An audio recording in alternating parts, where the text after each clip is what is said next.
दुनिया में मारवाड़ी कम्युनिटी के दिमाग से एलॉन मस्क भी नहीं जीत सकता है, मैं दावे से कहता हूं। सुरेश शर्मा की आड़ में सारे मारवाड़ियों को बुला लिया, चेहरा इनका छापा, सब आगे भी सुनना है, लेकिन यहां पुण्य करवा लिया आपसे। ये एकल का मानता है भाई साहब, ये आप ही कर सकते हो भाई जी, कोई नहीं कर गया। मारवाड़ी आदमी इको हटा देना, मारवाड़ी आदमी दिन भर पैसों की बात लेकर करेगा, पैसा दिन भर पैसा पैसा पैसा, और लास्ट में क्या बोलेगा, बात पैसों की नहीं है ये आपका। लेकिन दो कर्म आपको करने पड़ेंगे, क्योंकि मैं आ गया हूं, मेरे बारे में अनिल जी ने कुछ नहीं बोला, इससे मेरी इज्जत का अंदाजा मुझे लग गया है। तो पता लगता है ना भाई साहब कि मैं मल्लाह हूं, एक आपके एकल की नाव पर सुरेश शर्मा जैसा राम बैठा हुआ है, मुझे खे करके आप तक पहुंचाना है और आपको करना है। आपने राजदूत जी को बुलाया था, हम रामदूत हैं। बहुत अच्छा लगा महावीर जी आपके संस्थान में आकर। कल हमें सवेरे पोद्दार जी लेने गए थे और रतन जी, तो मैं उतरा तो तुरंत रोटी निकाल के दी।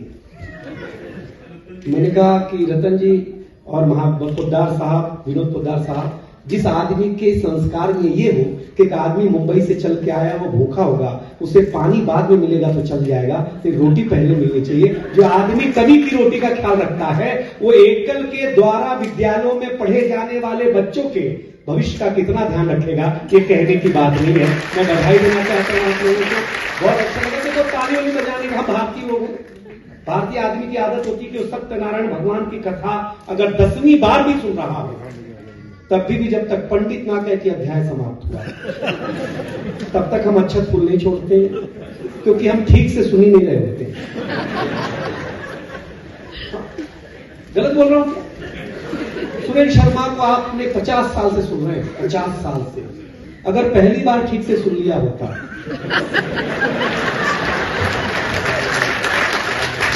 तो मैं आपको बता दिया करूंगा कि अध्याय कितना समाप्त हुआ, वही ताली ठोकना मेरी भी इज्जत रह जाएगी, आपकी भी इज्जत रह जाएगी। मैं आपको बताऊं, पहली टिप्पणी, पत्नी कितना भी काजू बादाम खाए, पिस्ता आदमी ही है। अध्याय समाप्त हुआ, ये वाली बात ध्यान रखना। मैं धीरे धीरे सब ठीक कर दूंगा, कोई तनाव नहीं लेना। आदि रविजा सर का आपका भाषण, जिसमें एक शब्द आया था, आभाव और भाव, ये मूल था आत्मा का। बहुत निजी तौर पे बधाई देता हूं। भारत में इतना बड़ा संस्थान चला रहे, सरकार से कोई मदद नहीं ले रहे। हम नेपाल में हैं, मुझे नेपाल में आके बहुत अच्छा लगा। मैं इस भ्रम में नहीं हूं कि आप मुझे सुनने आए हैं, बिल्कुल नहीं। लेकिन ये अच्छी बात है कि आप सुरेश शर्मा जी को सुन लीजिए, मैं अगली साल भी आ जाऊंगा।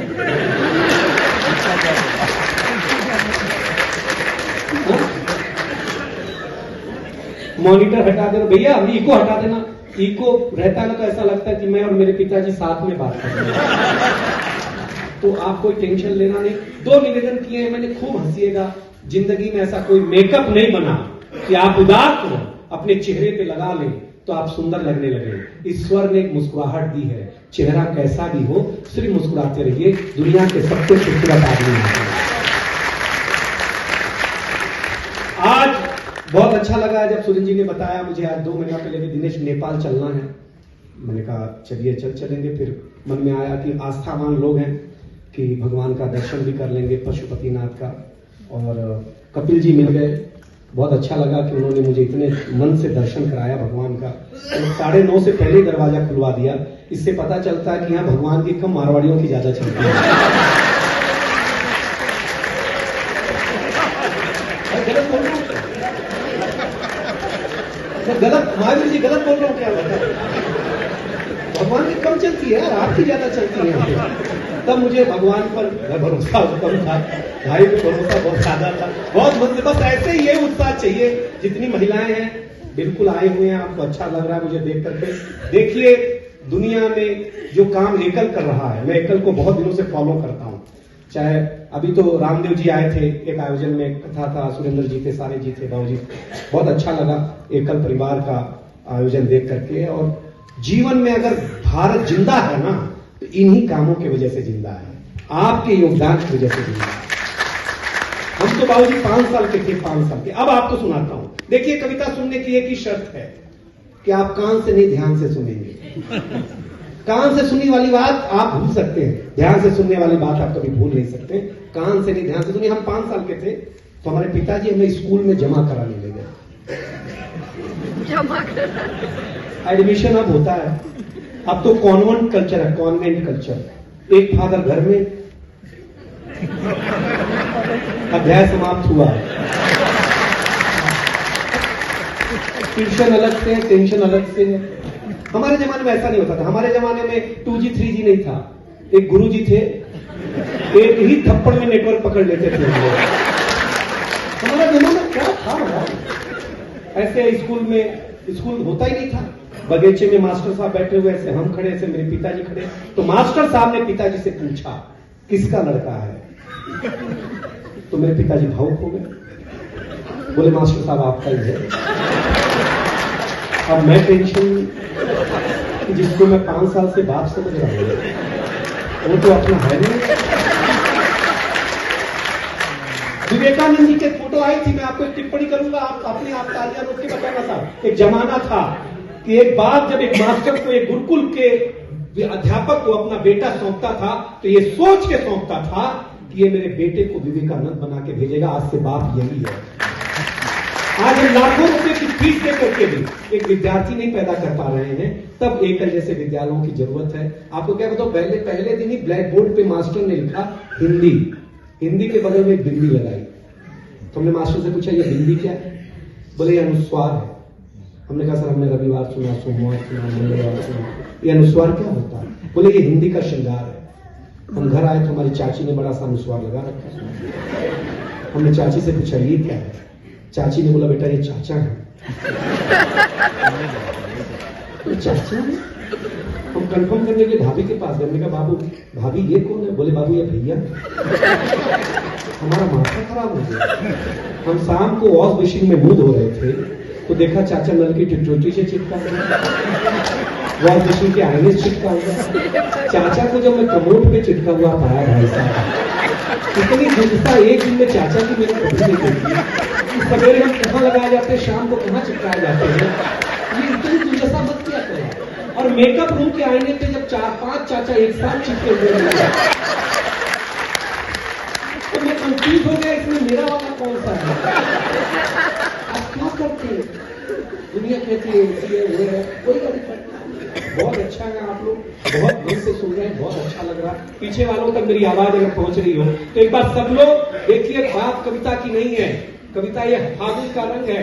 होली हो, दिवाली हो, दशहरा हो, अगर जो त्योहार हम जैसा मनाते हैं, दुनिया में कोई देश नहीं है जो मनाता हो। हम अपने उत्साह से अपने त्योहारों को जिंदा रखते हैं साहब, क्योंकि ये रंग जब हरिवंश राय बच्चन की कलम में उतरा तो उन्होंने लिखा, रंग बरसे भीगे चुनर वाली, ये रंग आस्था की चौखट पर पहुंचा तो मीरा ने गाया, श्याम पिया मोरी रंगे चुनरिया, ऐसी रंग दे कि रंग नहीं छूटे रामा, दुबिया धोए चाहे सारी उमरिया। ये रंग फिल्मी पर्दे पर आया तो सुनील दत्त साहब ने कहा कि रंग और नूर की बारात किसे पेश करूं, ये मुरादों की हंसी रात किसे पेश करूं। ये रंग शायरी में आया तो शायर ने लिखा, इसी रंग रंग में रंग है, तुझे रंग रंग में रंग दिया, मेरा रंग आया है रंग पर, इसके रंग चढ़ के उतर गया। ये रंग कविता में आया तो कवि ने लिखा, इस रंग बदलती दुनिया में मैं रंग बेचता हूं और अंतिम बात पर हिंदुस्तान आपके गदोरी में आ जाएगा, ये दावा है। ये रंग जब 18 साल के नौजवान के सर चढ़ करके बोला तो गली गली में भगत सिंह ने गाया, मेरा रंग दे बसंती चोला है।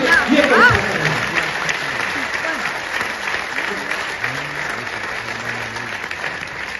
ये ताली पहले बजा देते तो इतना खून खराबा नहीं करना। आप लोग जब तक जोश नहीं भरोगे आपको, तब तक आपकी ताली आती नहीं है। यहाँ सांस की नली फंस गई, इतनी जोश हद हो गई। आप सही जगह सही टावर ठोक दिया करो, मुझे अच्छा लगेगा। हाँ रतन जी इतना सम्मान, जब भी आपको लगे कि मन में आए ताली। देखिए हम पुरुष लोग हैं, हम पुरुष लोग स्वच्छता में भरोसा करते हैं। मोदी जी ने चलाया ना, किसी और ने चलाया क्या स्वच्छता अभियान? हम भरोसा रखते हैं।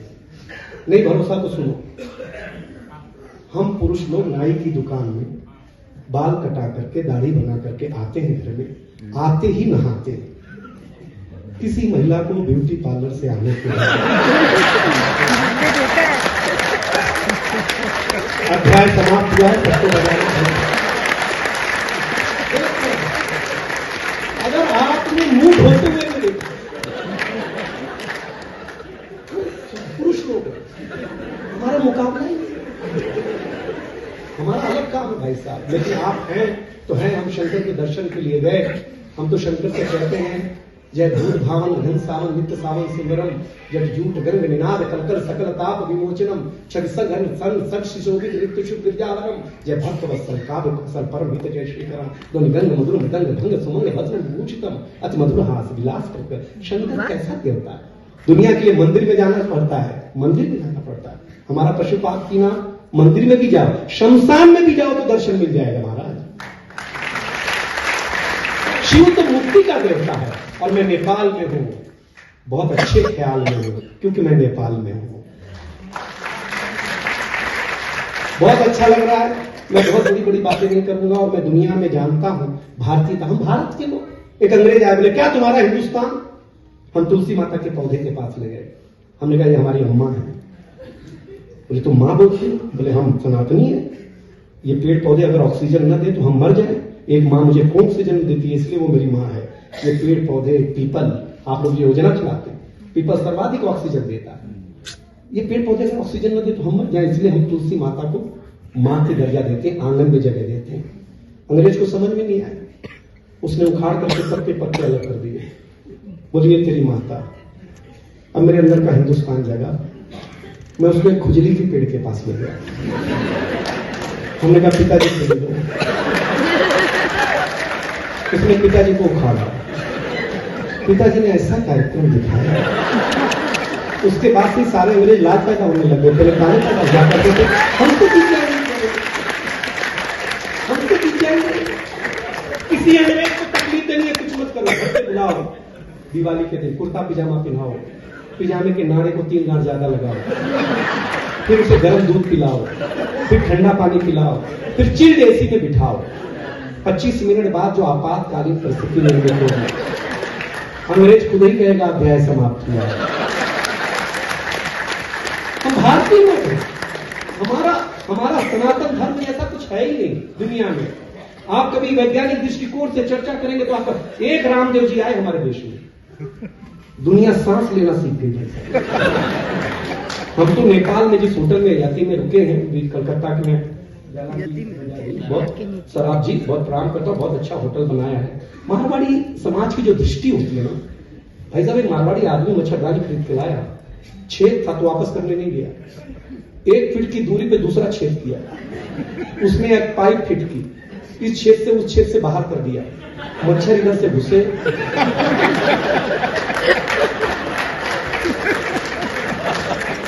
जो आदमी मच्छर का बाईपास बना दे वो दुनिया में बिजनेस नहीं कर सकता। आप कमाल के लोग हो, दृष्टि में से कैसे काम करके निकालते हो, कमाल के हो आप, मतलब बधाई के पात्र हो। मैं आपको सच बताता हूँ, हम तो दुनिया में घूमते, दुनिया सुरेंद्र शर्मा जी हमको लेके जाते हैं, हमको एक बार अमेरिका ले जाना हुआ, मुझे अंग्रेजी बहुत कम आती है, अंग्रेजी अमेरिका जाना हुआ तो वो इंटरव्यू लेने वालों ने पूछा कि आपको अंग्रेजी आता है? हमने कहा काम चलाने भर के आता है। उसने कहा काम चलाओ, हमने कहा काम बताओ। उसने बोला उस लड़की को अंग्रेजी में इधर बुलाओ। मैंने कहा मैं मूलतः गोरखपुर का हूं, वो तो कक्षा 6वीं में सीख लिया था। तो मैंने कहा बेबी कम हियर, वो आ गई।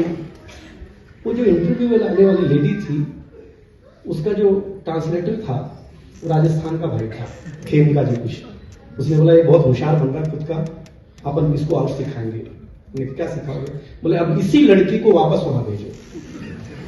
अब ये वाली मुझे नहीं आती, तो मैं खुद उधर गया।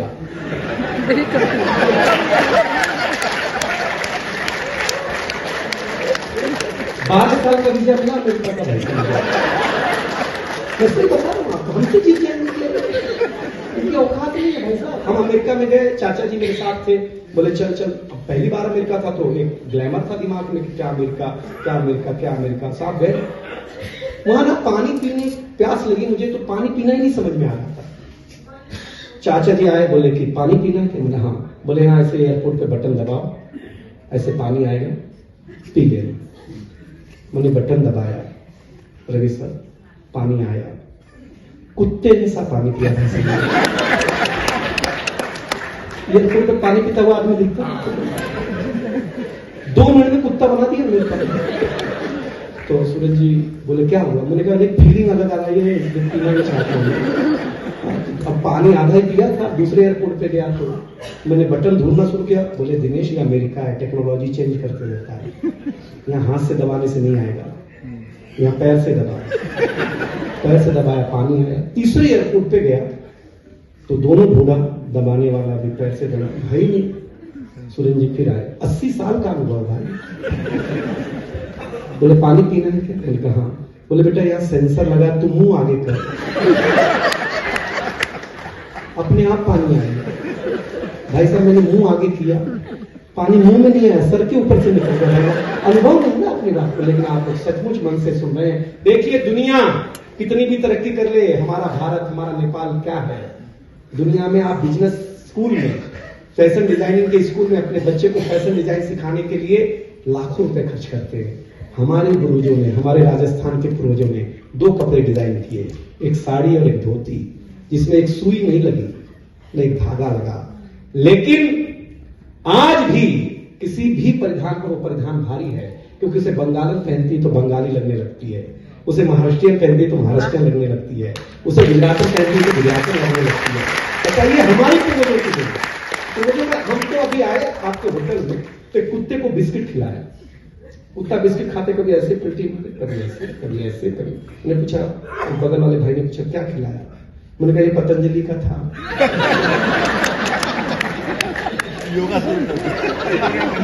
अध्याय समाप्त हुआ। खाते इसमें लोग बाबा ने जो काम किया था, दीवाना हो गया। मैं शादी हो गई तो सुरेंद्र जी के फ्रेंड है वो, तो मैंने सुरेंद्र जी ने कहा कि मैं दीदी को घुमाने ले जाना चाहता हूं, कहां ले जाऊं? तो बोले हरिद्वार ले जाओ। मैंने कहा शादी हुई है, श्राद्ध नहीं है। बोले ले जा, स्वास्थ्य बहुत बड़ी चीज है। मैं ले गया। बाबा ने मेरी बीवी को जो पहला योग सिखाया, काठमांडू के प्यारे लोग, मैं दीवाना हो गया बाबा का। मैंने घर में तस्वीर लगा रखी है। बाबा ने मेरी बीवी को सामने बिठाया, बोला शादी को कितने दिन हो गए? बीवी ने कहा 3 महीना। बाबा ने कहा आज का पहला योग सीखो, सांस को कंट्रोल करो।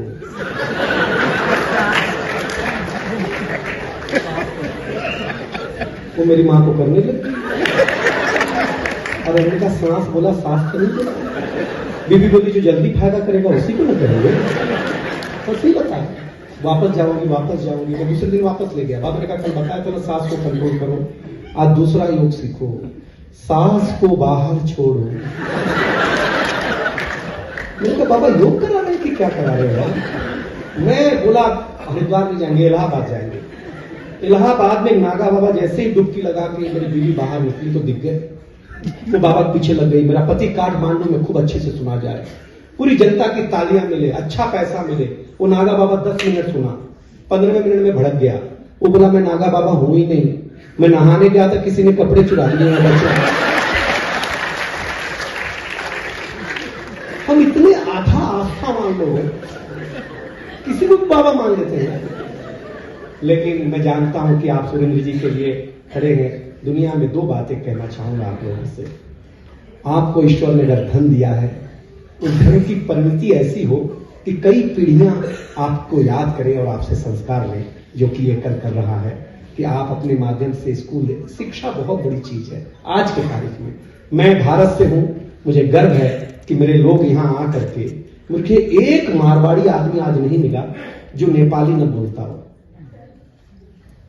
ये तो छोड़ो, यहां के नेपाली आदमी मारवाड़ी बोल रहे थे। धंधा तो सिखाया, भाषा तक अपने ने सीखी नहीं। कमाल। अभी बता हाँ क्या भाई बोलते, और उसपे से तारीफ सुनो भाई, ऐसे वो नेपाली है साई जी ना, ऐसा मारवाड़ी बोलते, इतनी खांटी मारवाड़ी बोलते हैं ना कि लोगों को भरोसा ही नहीं होता।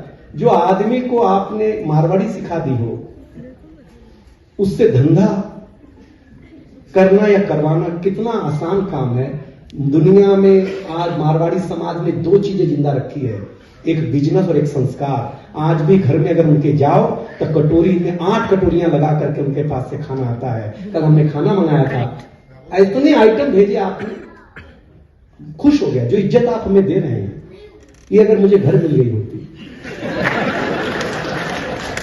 तो हम यहां आते। कमाल की इज्जत देते हैं आप लोग। दामाद की जो इज्जत है आपसे, बाप रे, भगवान की भी नहीं होगी, मेरा दावा है। एक दामाद रात को 2:30 बजे पहुंचा तो सासू मां को बोला कुछ खाने को है ले। सासू मां बोली 2:30 बजे आयो, क्या होगा? हाँ, देखती हूँ। किचन में गई तो 2 रोटियां थी, एक साग की सब्जी थी। तो 1 रोटी और साग की सब्जी ले आई और बोली कि 2 रोटी और 1 साग सब्जी है, वही खा लो। दामाद बोला 2, लाया 1 ही रोटी और साग है। तो सासू ने जो इज्जत दी दामाद को, वो सुनना, ये मारवाड़ी समाज में हो सकता है।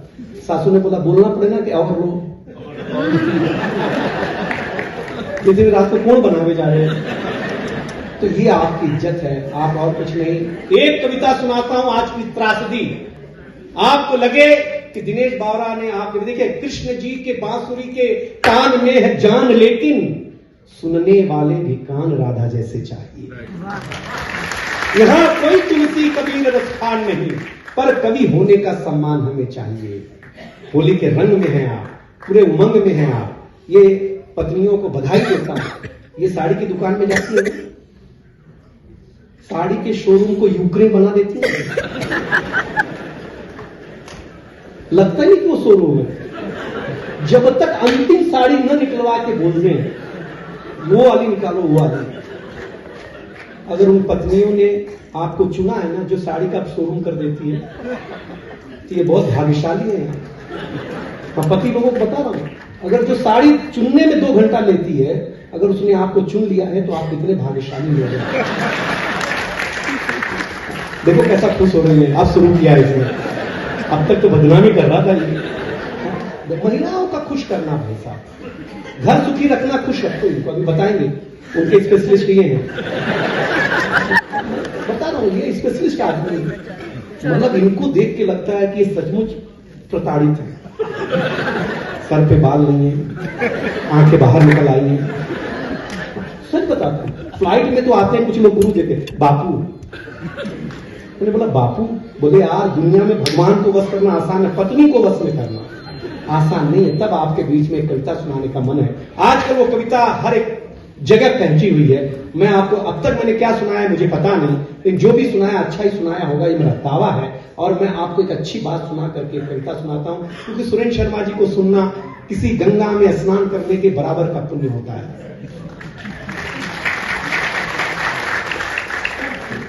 और जितने लोगों ने ताली बजाई, ये पुण्य उन्हीं को मिलेगा।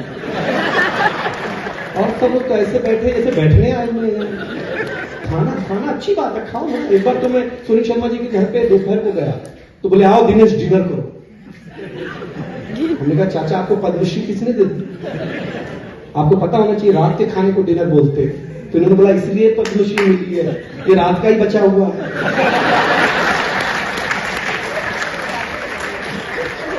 अद्भुत आदमी, मैं बता रहा हूं आपको, इनके साथ सफर करोगे आपको मजा आ जाएगा। बहुत अच्छा लगा आपके बीच में आकर के, और हमारे राजदूत जी को ये बताइएगा कि इतना अच्छा आयोजन हुआ, बहुत मन से आपने सुना। मैं दुनिया में जब भी जाता हूं, मैं भारत के लिए गौरवान्वित महसूस करता हूं कि मैं उस माटी का हूं, उस धरती का हूं। देखो, मारवाड़ी आदमी बिजनेस करने में इसका कोई तोड़ नहीं है। एक मारवाड़ी आदमी बैंक में पैसा जमा करने गया, तो कैशियर ने मशीन से गिनते गिनते 2 नोट निकाल के बाहर कर दिए। बोले ये 2 नकली है। तो मारवाड़ी सेठ बोला जमा तो मेरे ही खाते में होंगे ना, तू जमा कर ले, मैं एटीएम से निकाल लूं। धंधा कोई आपसे करना सीखे यार, मुझे बता रहा हूं। कहीं भी चले जाओ, लेकिन बहुत अच्छा लगा। मैं सीधे हाँ, कोई बात नहीं। पत्नी उठे और पति नहीं उठे, ऐसा कभी पॉसिबल है? कोई बात नहीं, कोई जरूरी बात होगी। मैं सुनील जी को बुला रहा हूं, मैं समझ गया इशारा। मतलब एक 800 का क्राउड है, पत्नी पीछे बैठी हो और आप आगे बैठे हो। एक मिस कॉल देगी वो, और बस इतना कहेगी इतने में बाउंड्री के बाहर देर हो जाती है सर। मैं सही बता रहा हूं, क्या मन से सुन रहे हैं? सुनिएगा, सुना देता हूं, एक बार पूरे मन की तालियां दे दीजिए, मैं आपके बच्चे को बताऊंगा। दुनिया में सब दान देना हम सीख गए हैं। धन का दान, मन का दान, तन का दान, नेत्र दान, रक्त दान, सब दान देना सीख गया ये समाज। अब एक दान की जरूरत है, वो दान है मोबाइल दान।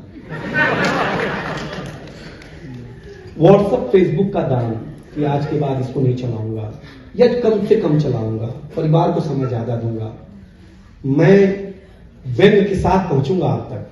बस एक वादा करिएगा कि आप मेरे साथ सफर करेंगे।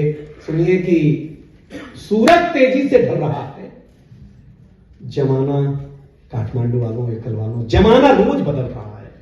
सूरज तेजी से ढल रहा है, जमाना रोज बदल रहा है। एक फकीर ने टीवी पे प्रवचन देते हुए कहा कि अगर आप मोह माया से दूर रहना चाहते हैं तो मुझे लाइक कीजिए, साथ में मेरा YouTube चैनल सब्सक्राइब कीजिए। व्यंग अगर समझ में आया तो मुझे तालियां अच्छी मिलनी चाहिए था। जमाना रोज बदल रहा है। संत ने टीवी पे प्रवचन देते हुए कहा कि अगर आप मोह माया से दूर रहना चाहते हैं तो मुझे लाइक कीजिए, साथ में मेरा YouTube चैनल सब्सक्राइब कीजिए। आज नहीं तो कल होना चाहता है, साधु हो, संत हो, महात्मा हो, आम हो, खास हो, हर एक कोई वायरल होना चाहता, हर कोई वायरल होना चाहता है। इस मोबाइल की दुनिया ने कमाल कर दिया है, मेरा बुरा हाल कर दिया है। पहले मेरा बच्चा घर से बाहर जाता था तो मेरा जी घबराता था, घड़ी पे नजर रहती थी, समय पे नहीं आता था तो मैं पड़ोस में पूछने चला जाता था, और जब वो खेल के आता था और लड़खड़ाता था तो उसकी मां न कोई मंत्र पढ़ती थी, न कोई दवा देती थी, 2 फूंक मारती थी, सारा दर्द उड़ा देती थी। न कोई मंत्र पढ़ती थी, कोई दवा देती थी, 2 फूंक मारती थी, सारा दर्द उड़ा देती थी। लेकिन अब वो मां परेशान है, लाचार है, क्योंकि उसका खुद के ऊपर खुद का बस नहीं चल रहा है। उसकी आंखों के सामने मोबाइल उसके बच्चे को निगल रहा है, न वो चिल्ला रही है, न किसी को बुला रही है। इस घटना ने मुझे परेशान कर दिया है। अभी मैंने अपने बच्चे का बचपन देखा भी नहीं, इस मोबाइल की दुनिया ने उसे जवान कर दिया है। अब मैं ताली नहीं मांगूंगा, आपके हृदय पर छपूं, उस छपन की आवाज है। मोबाइल की दुनिया ने कमाल कर दिया है। ये मोबाइल जिसका भी आविष्कार है काठमांडू वालों, ये मोबाइल जिसका भी आविष्कार है उसका सम्मान है, क्योंकि इसका हमारे जीवन में बड़ा योगदान है। लेकिन इसके भीतर के कुछ आविष्कारों ने हमें भोगी बना दिया है। शरीर तो शरीर मनोरोगी बना दिया है। इसने हमारा सुकून छीना है, हमारा संस्कार छीना है। अगली पंक्ति आपके चौखट के भीतर की बात हो तो तालियां उठे। इसने हमारा सुकून छीना है, हमारा संस्कार छीना है, एक साथ बैठ करके बतियाने वाला परिवार छीना।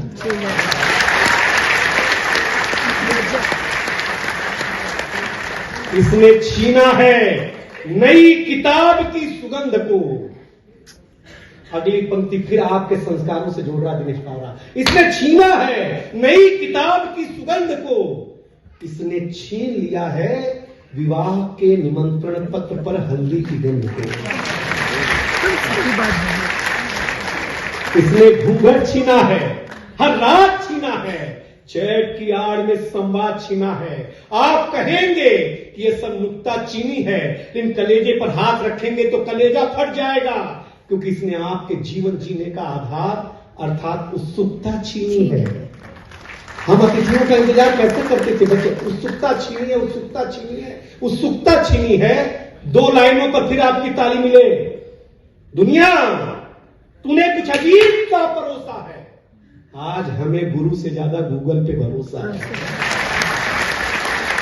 दुनिया बाबूजी, दुनिया आज तूने कुछ अजीब सा परोसा है। आज हमें गुरु से ज्यादा गूगल पर भरोसा है। अगर आप अपने आप को चाहते हैं बचाना, इस 4 इंच की मशीन से थोड़ा, माफ करना मैं पूरा नहीं कह रहा हूं, थोड़ा दूर होगा जाना, वरना आप जिंदगी के एहसास खो देंगे, हरे भरे जज्बात खो देंगे। अब ये निर्णय आपका है कि आपको कैसे रहना है, कैसे जीना है। लेकिन एक दिन घर के आंगन में बैठ करके सोचिएगा इस मोबाइल की दुनिया ने आपसे क्या क्या छीना है। अंतिम निर्णय पर मुझे विदा करेगा काठमांडू, और इस नेपाल की विदाई मेरे कानों में मेरे परिवार को महसूस कराएंगे, ये दावा है मेरा। अगर आप चाहते हैं अपने आप को बचाना तो इस दुनिया से थोड़ा दूर होगा जाना, वरना आप जिंदगी के मखमली एहसास खो देंगे, हरे भरे जज्बात खो देंगे। अब ये निर्णय आपका है कि आपको कैसे रहना है, कैसे जीना है। घर के कोने में एक दिन बैठ करके जरूर सोचिएगा कि इस मोबाइल की दुनिया ने आपका क्या क्या छीना है, क्या क्या छीना है। काठमांडू वालों, एकल वालों, मेरे मारवाड़ी परिवार के लोगों, मेरे नेपाल वालों, अपने हौसले को अंतिम पंक्ति पर मेरी विदाई, अपने हौसले को बुलंद करना सीखिए। मोबाइल चलाना तो सीख लिया है, थोड़ी देर बंद करना सीखिए।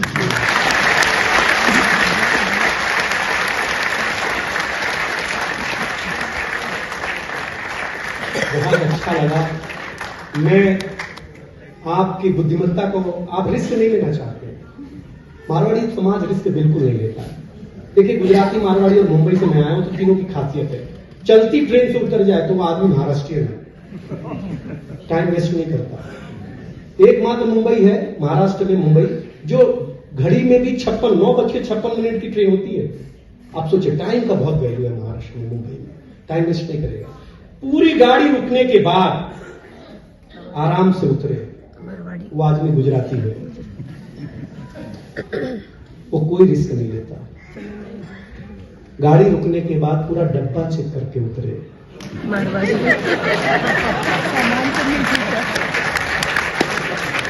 वो आदमी मारवाड़ी है। और अगर धंधे का माल मिल जाए उसके अंदर, आके दुकान पे बेच दे, वो भी बड़ा महा मारवाड़ी है। लेकिन कुछ भी हो, आपने अपने संस्कारों को, अक्षत, चावल, रोली, दही के संस्कारों को अगर जिंदा रखा है तो आपके प्रति नमन ही किया जा सकता और कुछ नहीं। और मैं उस जादूगर को, देखिए सुरेंद्र शर्मा जी मेरे गुरु हैं, इन्होंने मुझे जुआ खेलना सिखाया, जिंदगी का जुआ। इन्होंने मुझे बीड़ी पीना सिखाया, बाद में मैंने छोड़ दिया। बोले ये बहुत अच्छे आदमी है, इतने अच्छे आदमी कि इनकी घराड़ी घर पे रहने नहीं देती। तो आप लोग भी महान थोड़ी ना, घर पे जाओ, पत्नी एक सवाल पूछती है, धराशायी क्या बनाऊं? मेरे जैसा पति बोलता 3 साल से बेवकूफ बना ही रही है, कुछ बनाने बोलिए ना, क्या बनाऊं? आलू गोभी कर दे, बच्चे नहीं खाते ना, दाल फ्राई कर दे, दादाजी को नहीं पसंद है, खिचड़ी बना दे, बीमार हो क्या? लास्ट में आपको वही खिलाती जो पहले से बना के रखा हुआ। तो पूछा ऐसा जाएगा आपसे कि आपसे बड़ा कोई पति भक्त है ही नहीं। ये सब बेवकूफ की बातें हैं। लेकिन एक निवेदन, और सुरेंद्र शर्मा माइक पर, जिसको चाहना उसी से ब्याहना, और जिससे ब्याहना उसी से निभाना, और जिससे निभाना उसी का उलाहना, और जिसकी उलाहना उसी का सराहना कह देना। हमारे यहाँ विवाह कहा जाता है।